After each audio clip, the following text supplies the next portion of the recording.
when they took you from Africa and they banned you from being called Kunta Kinte, Rasul or Muhammad. That's right. When they took us on that westerly course, then they forced us into their names. Teach.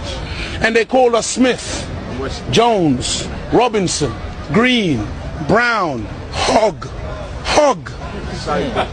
A black man called Mr. White. And when we go to China, Listen. and we put our passport down, and the Chinese immigration control official looks at that passport and he sees Mr. White, he expects to see a white man. And when he sees the black man, he says, uh-oh, this man doesn't know who he is. Teach, Muhammad. I shall try. But many of us as black people today, we're very foolish people. Right. Because we don't understand why another man gives you his name. Because when he gives you his name, the giving of another's name denotes possession. It means he owns you. As long as you're walking in another man's name, he knows he owns you. You can talk as strong as you like. Yeah, I'm for black, yeah, Mrs. White. Yeah, they're laughing at you.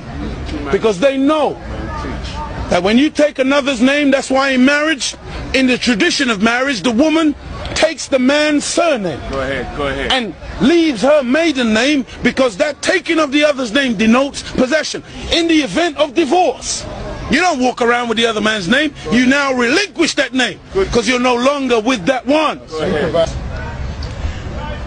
What brings about insecurity is when you have a false concept of yourself. And the false concept of self is white supremacy. They believe that they are better because they are white. And as a result, see, when a man has that kind of silly mentality, Hitler had the silly mentality that the white man, the Aryan, is superior. So then at the Olympics, Jesse Owens kicks up all the Aryans. Hitler is outraged. He's angry. The white man pushing white supremacy. That's why they would cut off our penis when they would lynch us. Penis envy. They're afraid of the black man because of our potency, because of our manliness. Because when you look at the black man, he's a real man. He's strong. So then they would have us as mandingos, fighting one another. That's why even today, they want to be the heavyweight champion of the world. They can't find a white man to do it. So they tried to turn a black man, Frank Bruno, into a white man. They called him the Great White Hope. They're desperate. We're not allowed to play golf. Why are we not allowed to play golf? Because we are inferior. We can't play the game. But let one black man into golf. Then all of a sudden there's a tiger in the woods. And he doesn't just play golf, he becomes the master. We're not allowed to play tennis. Let black people into tennis. We go straight to Wimbledon and win it in 1935. A black woman. Now Venus and Serena, they run out of opponents. They have to play each other. The white people cannot compete on an even playing field. They let us into athletics. You can't run like us. You let us into any field of endeavor, we dominate it. So they feel, and they become very afraid of anything that goes contrary. And so every time a black man stands up for black people, Martin Luther King, shot down. Malcolm X, shot down. Patrice Lumumba, shot down. Steve Biko, shot down. Everyone, Nelson Mandela, they locked him up for 27 years. We can count back 400 years of the most brutal treatment. Look, they took my name, my language, my culture. They killed my mother, my father, denied me religion, disallowed me to read or write for over 300 years. Reduced me to the level of an animal where they branded me on my chest, branded me on my buttocks with a branding iron. And they called me 3/5 of a human being in the American Constitution. Is that the act of a human being or the act of a devil? It's for you, you answer it. we're just calling white people names. No! We're just going on the basis of what we have experienced. Black people were taught to hate ourselves. That's right. Even to this day, many of my people suffer from self-hatred. Teach, Muhammad. And you will see us trying to change our skin color. Teach, Muhammad. When I was born in the 50s, in Jamaica, they would take, you know, like my nose, the mothers would sometimes take the nose and try to squash it, to hate self, that they felt that the baby was ugly if it had thick lips and broad nose and black skin. And so this is in order to counterbalance that degree of self-hatred, there had to be a teaching given by Elijah to black people that would allow us to fall in love once again with ourselves. See, because look, I know you're a wise man, and so you must understand that I'm a baby in wisdom, but I'm not a fool.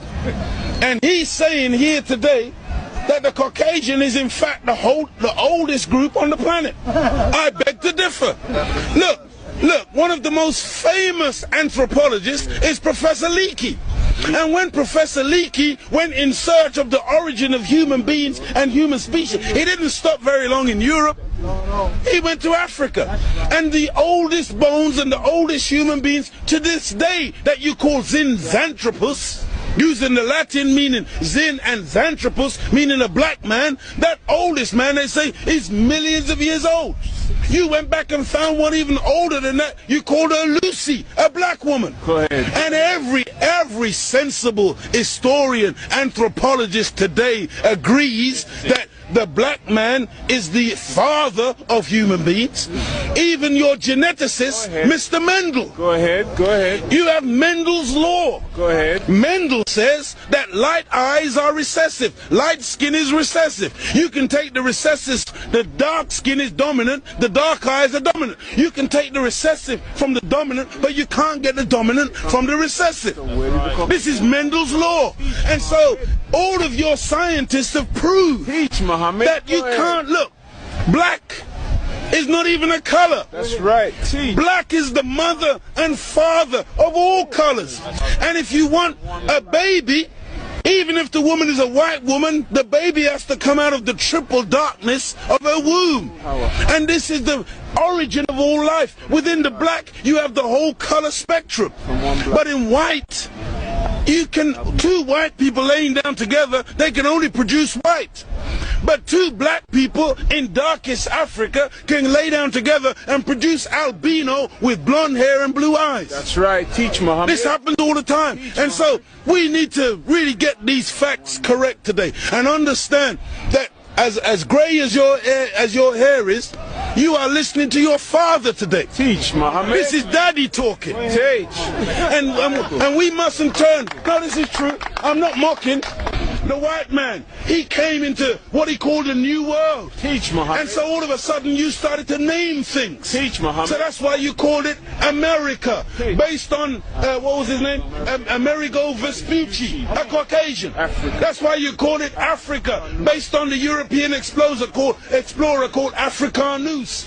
You went into America, you called it New York. That's right. Because it was new to you. New England. You called it New England. That's right. You called it New Zealand. You called it Newfoundland. Because it was new to you. But to us, we were already there. That's why we're called Aboriginals. From Ab, meaning abstracted from the Father. Muhammad. From God himself. Original, meaning the first. But you won't find Caucasian people calling themselves Aboriginal anywhere on the planet. Because you're the new man, Paul Newman.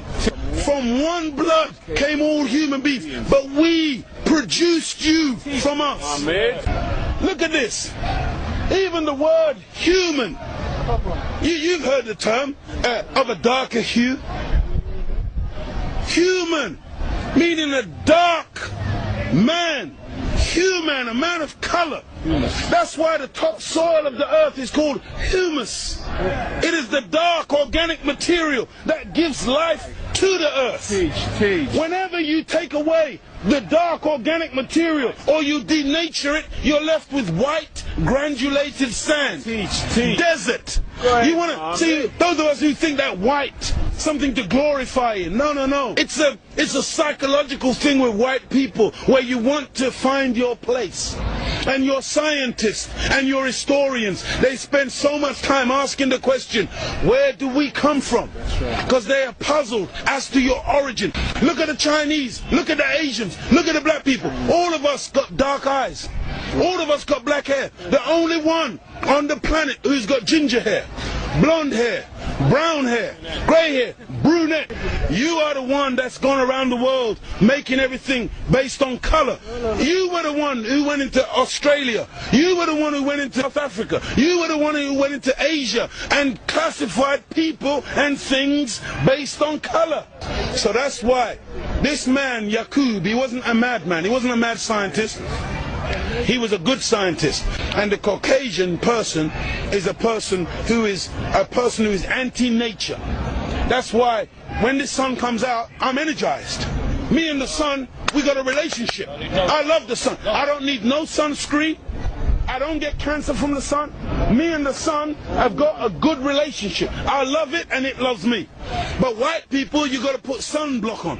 You got to hide from the sun because now you might get a little melanoma. Part of me on you, that means you're dead.